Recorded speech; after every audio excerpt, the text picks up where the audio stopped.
ايوا جون تصدم وصبح بين ليله ونهار كيقلب على خدمه، ولكن والو، حيت كاينين اللي تيقولوا ان السياسه ديالو في الاداره هي اللي خرجت على الشركه، داكشي علاش الشركات الاخرين ما زعموش يخدموا. ايوا جون تعصب ولكن ما قال والو لعائلته حيت ما بغاش يبان قدامهم قريض وفاشل. ولا كيفيق كل نهار بكري كيلبس الكوستيم ديالو والكرافات وكيمشي للمحطه ديال التران، كيهز الجورنال وكيبقى جالس كيقرا حتى ل5 العشيه، عاد كيرجع زعما راه كنت خدام. بقى هكاك لمده شهور، بدا كيقعب عليه الكريديات ولا كيشفر لمو الكارت بونكير وكيشفر ليها الفلوس حتى خواليها الكونط. وملي داز شويه ديال الوقت صافي جون غرق كريدي هو يلقى الحل. جيو تعرفوا الحل اللي دار مسخوط الوالدين. فاق واحد الصباح مشى كيف العاده المحطه ديال التران بكري، ولكن جاه الملل، هو هز الفردي ديالو دار فيه السيلونس ورجع للدار. طلع للبيت الفوقاني اللي ناعسه فيه الولده ديالو، لقاها مازال ناعسه، شاف فيها وين يجهد راسها قرطاسه وحده خلات امو تودع الحياه وتكمل نعاسه في مره. من بعد هبط لقى مراتو اللي كان كيبغيها وبلا حتى كلمه، ني جهد راسها وضربها بجوج ديال القرطاسات. هو يمشي هبط عند بنته،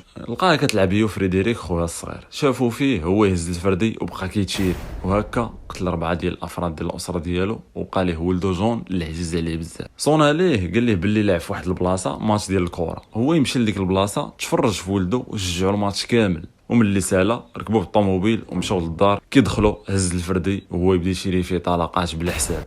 وهنا